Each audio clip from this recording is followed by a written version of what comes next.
আজকে আমরা যারা সিদ্ধান্ত নিতে পারবো যে কোরআন যেখানে নেই ওখানে আমি যাব না, গেলে আমাকে খারাপ বানাবে, গোমরা বানাবে কে? এ হাদিসটা দুনিয়ায় মানা যায় না, মরণের পরে মানবেন? এখন আপনার বিবেক যা বলে আপনি তাই করেন। যেখানে কোরআন নেই, কোরআনের কর্মসূচি চলে না, ওই দরবারে কেউ গেলে, ওই দল কেউ করলে আল্লাহ নিজে তাকে গোমরা বানাবে, কেউ ঠেকাতে পারবে না।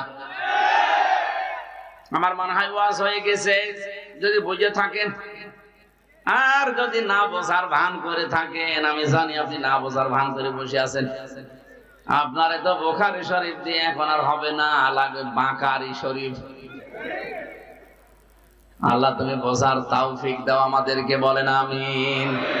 আরে ভাই, আপনার যদি মন না থাকে, আমি কেন নবী এখানে ওয়াজ করলো, আপনার কিছুই হবে না। গিরিশচন্দ্র সেন বেটা হিন্দু মানুষ, ওকে তো কোরআন পড়েছে, শুনেছে, বুঝেছে, লিখেছে, তো মন ছিল না। এই জন্য আল্লাহ তারে হেদায়েত দেয়নি। ও মারা যাওয়ার পরে জানাজাও হয়নি, কবরও দেয়নি, পুড়িয়ে ফেলেছে। কথা বলেন না কেন? অথচ লোকটা আমাদের চাইতে কোরআন জীবনে পড়েছেও বেশি, বুঝেছেও বেশি, লিখেছেও বেশি, শুনেছেও বেশি। এখানে যত বড় বড় মাওলানা বলেন আর জেনারেল শিক্ষিত যাই বলেন, একটা লোককে জিজ্ঞাসা করেন পুরা কোরআনের প্রতিটি শব্দের অর্থ জানা আছে কিনা, কেউ পারবে না বলতে। না, আমারও মনে নেই, আমি পড়েছিলাম পুরাটাই আমার পড়া আছে, কিন্তু আমার এখন মনে নেই, আবার দেখা লাগবে।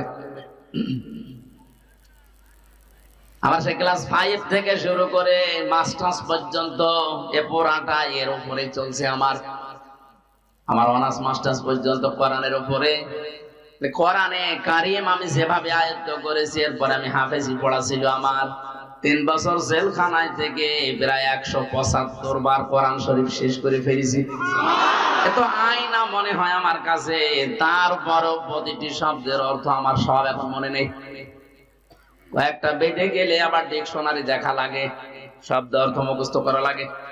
অথচ বেটা হিন্দু মানুষ কোরআন শরীফের প্রতিটি অর্থের শব্দের একটা একটা অর্থ না, কমপক্ষে 33টা করে অর্থ তার জানা ছিল। কারণ তাফসীর লিখতে হলে একটা শব্দের একটা অর্থ লিখলে আপনি পারবেন না। এক একটা শব্দের 33 থেকে 99টা পর্যন্ত অর্থ আছে।